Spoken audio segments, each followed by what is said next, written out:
For almost every game, whether it's a computer or a mobile game, we always need to strategize.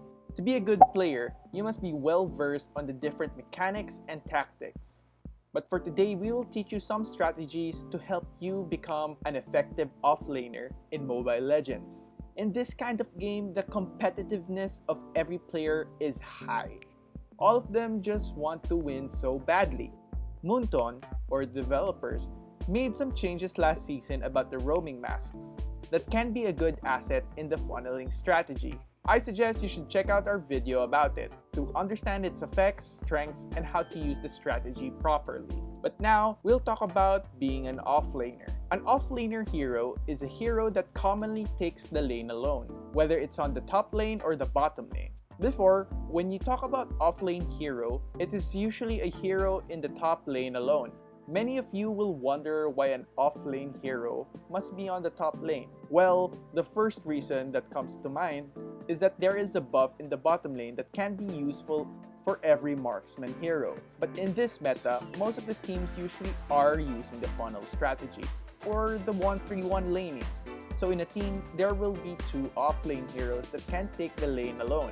Offlane heroes are also considered as core heroes of the team, which means they play a huge role to help carry the team to win. So without further ado, let's talk about the strategies you can use to be an efficient offlaner. The first strategy is in the drafting phase. You always have to counter enemies as early in the drafting.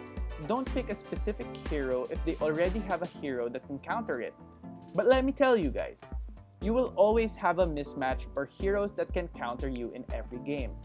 So our next tip is how you will outplay your opponent in your lane. But take note, it takes a lot of skill to really carry a lane alone. But I'll give you some ideas that can help you outplay enemies. So for our first tip is to know your enemy's abilities. You must know your opponent's hero's skills that can bring you in danger or can kill you. For example, if your opponent is Jawhead, a good hero in terms of one-on-one situations because of its burst skill that can quickly kill heroes.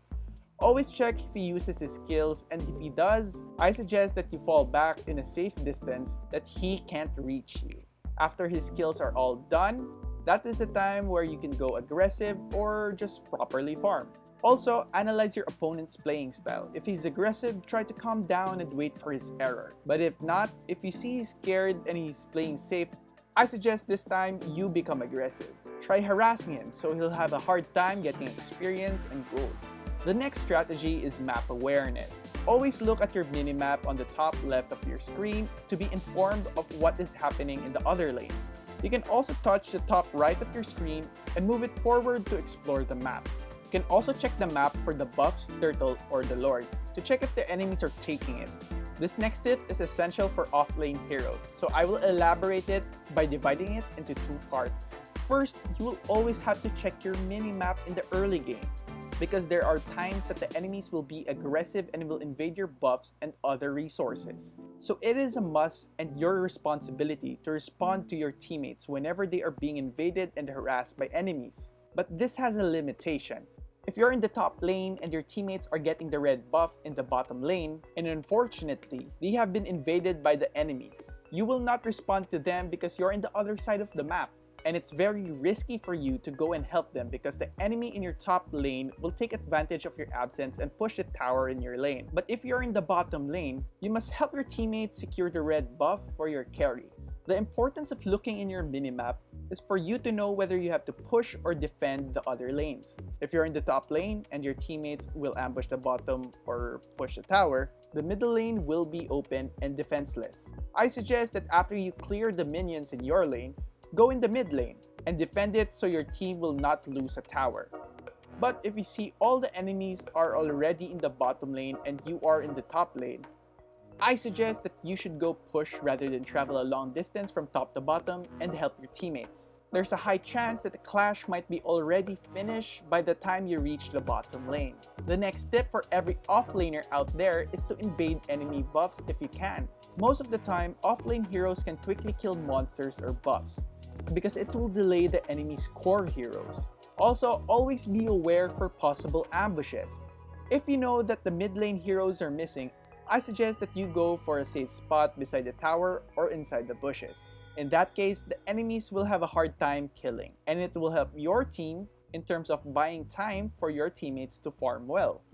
If the enemies will ambush you in the tower and you don't have the means to escape, you must fight, and with luck, you can kill one of them. But if you can avoid getting ambushed, do it. By the way, if you're looking for offlane heroes that you want to play, here's my list.